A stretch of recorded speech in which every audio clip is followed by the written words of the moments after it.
whispered ASMR video, I've increased the volume as much as possible.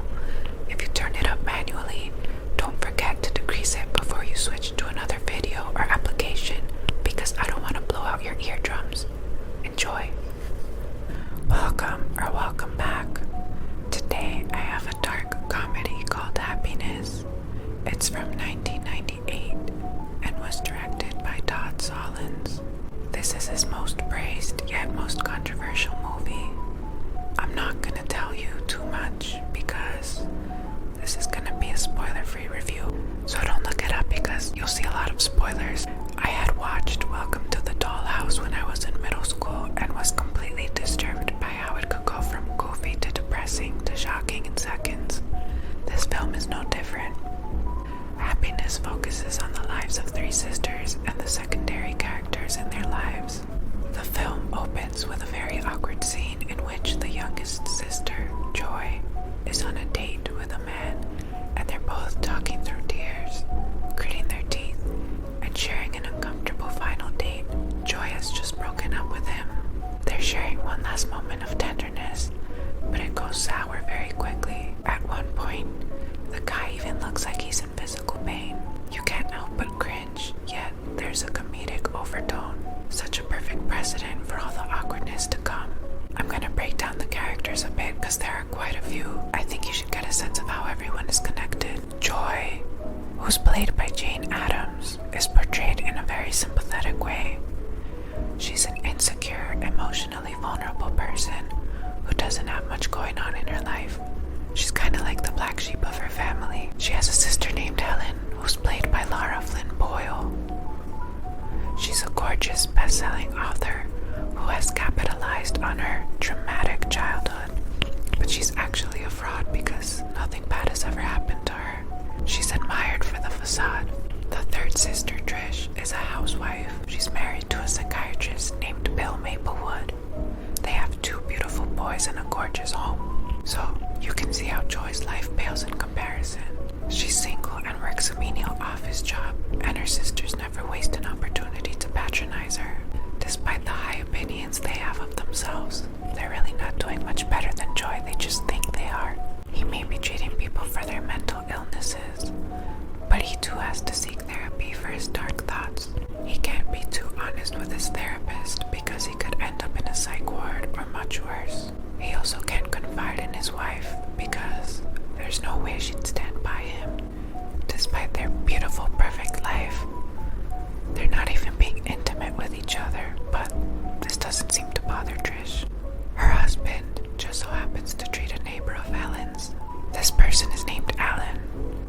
He's tried several times to make small talk with her, but she snubs him, and this provokes deep desperation within him. He's deeply lonely, and he gets off on making anonymous, obscene phone calls. Then we have the parents of the sisters who are going through marital issues, but their story isn't focused on for too long.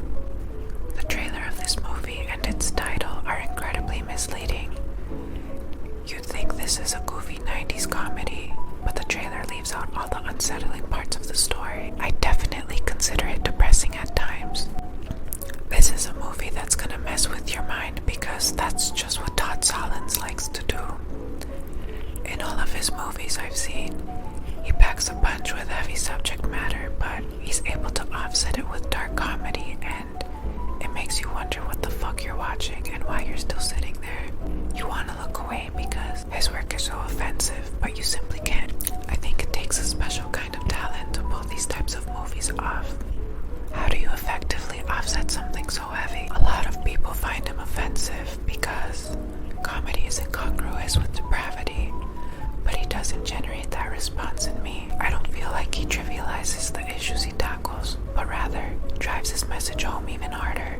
Every one of his movies has reminded me that you really don't know what the hell's going on in the lives of people who seem to have it all. And the most normal looking people can be some of the biggest weirdos out there. Every character in this movie is painfully naive. The children are too, for obvious reasons. All of the adults get stuck in these predicaments, but they don't realize how much they contribute to their suffering or the suffering of others. They don't give importance to little problems, or they're too quick to brush them off. I'm not saying that I know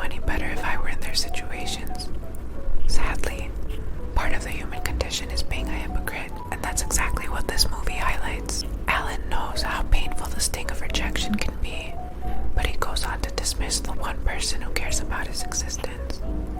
He has the gall to berate her when she is as persistent with him as he is with Helen, simply because she isn't as beautiful. Helen is a pretentious, snooty fraud who paints herself as a victim and complains about how difficult it is to be constantly admired, but she believes she's sympathetic and down to earth. I'm not gonna get started on Trish because she has the biggest problem on her hands. Then there's her husband, a psychiatrist who has recurring dreams of shooting people up. What a mess. Joy was my favorite character because she didn't seem to have a mean bone in her body. The poor girl couldn't catch a break no matter what she did, and I couldn't help but worry for her throughout the movie. She has this very beautiful, gentle voice and these big, expressive eyes, so her sadness really struck a chord with me.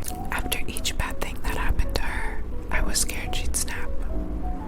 She's not really a hypocrite like her sisters. Well, we all are, but it's not shown in the movie. It's so weird because there's this huge disparity between her name and what goes on in her life. She's so desperate for happiness, and it leads her to overlook certain things, so she ends up being taken advantage of. Sometimes, really bad things happen to good people. It doesn't matter how positive they are. It doesn't matter how much they change their mindset. Life is awful for many, and happiness often eludes people who want it most. It's just a cold hard truth. One of the odd things about happiness is how overdone and artificial the exchanges between people are, but it serves a purpose. It's interesting to me that Laura Flynn Boyle is in this. I haven't seen much of her, but she was in Twin Peaks, and the acting in that show can be over the top as well.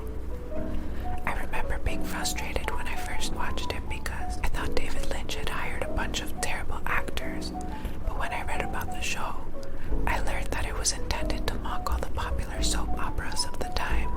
In the case of Happiness, I believe it's done to show the mismatch between reality and how certain people perceive themselves.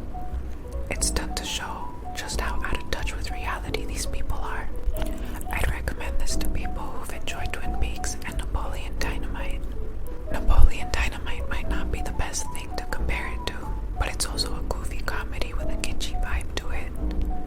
If you're like me and comedies don't make you laugh, this one might, but be prepared to feel very uncomfortable and sick to your stomach at times. I strongly recommend you look beyond how uncomfortable this makes you. Please just pay attention to the message that's being communicated. In a strange way, it might make a lot of you feel better about your problems and your weird-ass families. This one gets 4 out of 5 stars. That's all for today. Thank you for watching.